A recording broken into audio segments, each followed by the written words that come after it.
โอเคสบายดีเนาะสบายดีฝากถึงคนที่ฝากถึงลูกค้าเนาะแล้วก็ทุกๆคนที่สนใจสินค้าในตอนนี้เนาะแล้วก็วินาทีนี้เนาะสำหรับคนที่ผมมั่นใจหรือว่าแบบมั่นใจว่าจะได้สินค้าแบบใดหรือว่ากินไปแล้วมันจะเกิดผลลัพธ์แท้บโอเคเนาะคือมื้อนี้ก็จะมาให้คำตอบเนาะและรายละเอียดทุกอย่างเลยในข้อมูลต่อไปนี้เนาะคือมีหลายคนเนาะถามเข้ามาว่าจะมั่นใจได้ยังไงว่าเวลากินไปแล้วมันจะเกิดผลลัพธ์แท้อย่างเอาง่ายๆเนาะเอาง่ายๆคือสินค้าของเราเนี่ยว่าจะได้เริ่มเปิดตัวเนาะเริ่มเปิดตัวเริ่มมีการจัดจำหน่ายเนาะสินค้าของผลิตภัณฑ์อาหารเสริมอย่างเช่นคือตั้งแต่ปี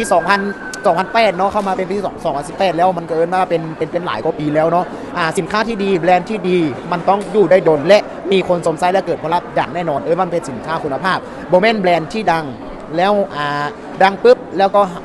ว่าบ่มีคนสนใจเนาะดังแต่บัตรบิดอันนั้นมันว่าจะได้คุณภาพมันก็ว่าจะไหนมันคือความหมายของเขาคืออยากให้เข้าใจว่าเนาะคือสินค้าของเขามันเป็นผลิตภัณฑ์อาหารเสริมมีหลายคนถามว่ากินเข้าไปแล้วเนาะกินเข้าไปแล้วมันจะดีขนาดนั้น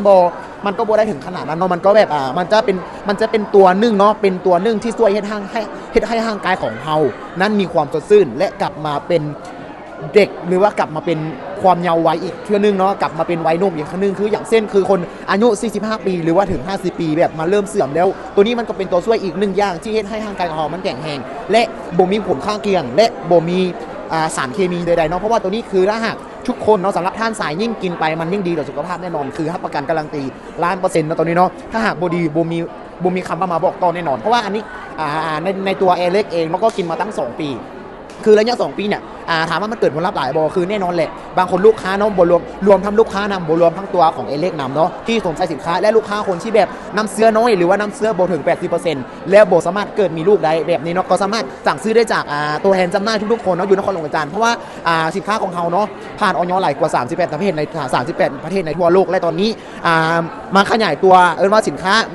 มีสินค้าสต็อกอยู่ทั่วประเทศเนาะหลายกว่า42ประเทศแล้วตอนนี้เนาะแต่ว่ายังบ่ทันเข้าถึงในระบบเพื่อและคนที่อยู่นครหลวงอาจารย์หรือในประเทศลาวเนาะก็สามารถสั่งซื้อได้จากสามารถฝากเบอร์ได้เลยเนาะหรือว่าใต้คอมเมนต์ของเราได้เลยเนาะและมื้อนี้จะมาให้คำตอบหลายคนว่าจะ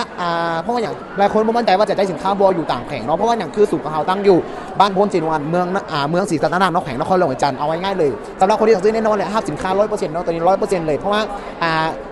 พ่อค้ากับตัวจริงเนาะทุกอย่างก็จริงหมดเนาะโมเมนต์ของปลอมมีอย่างนู้นนี่นั่นเนาะถ้าหากมีตามห้างขายยาทั่วไปของพวกเรา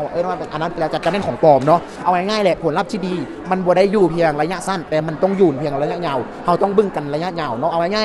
ยตัวนี้มันเป็นเอนจิเนียริ่งสามารถเพิ่มพลังงานได้เนาะเฮ็ดให้เราสดชื่นแล้วผิวพรรณดีนำหน้าของเรามันจะเด็กไปตลอดเนาะตัวนี้น่ะมันจะเป็นตัวนึงที่ช่วยเฮ็ดให้เรากลับมาเป็นสายแท้อีกเช่นนึงเนาะสำหรับผู้ชายถ้ายังบ่เคยลองก็ต้องลองเนาะตัวนี้นะตัวไอเลสเนาะก็คือกลับมันจะเป็นแบบนี้เนาะตัวไอเลสหรือว่า IRD นั่นเองเนาะเอาไว้ง่ายแหละทุกคนบ่มั่นใจว่ามันจะเกิดผลลัพธ์แต่บ่บางคนกินไป15 ซองกินไป1 กล่องแล้วจะมันจะเกิดผลลัพธ์ขนาดนั้นบ่มันก็บ่เนาะเพราะว่าตัวนี้มันเป็นเพียงอาหารเสริมที่จะให้ฟื้นฟูให้ร่างกายของเรามันแข็งแรงและถาวรคือแบบใดบ่แม่นกินปึ๊บปั๊บได้คือที่จะให้มันขึ้นมาปึ๊บปั๊บจะให้กิน3 ซอง5 ซอง10 ซองแล้วมันจะให้มันแข็งแบบตลอดไปมันก็เป็นไปบ่ได้อันนั้นของเรามันบ่แม่นไหวอาการเนาะของเรามันเป็น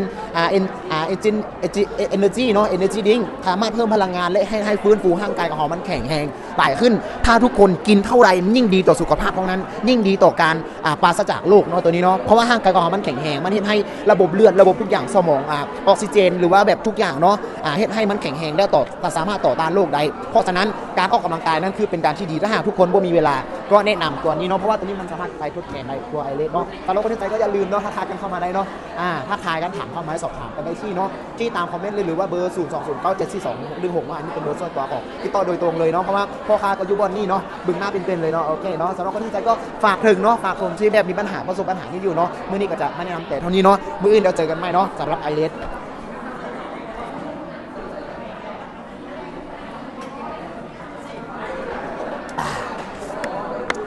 รสชาติดีเนาะแซ่บหลาย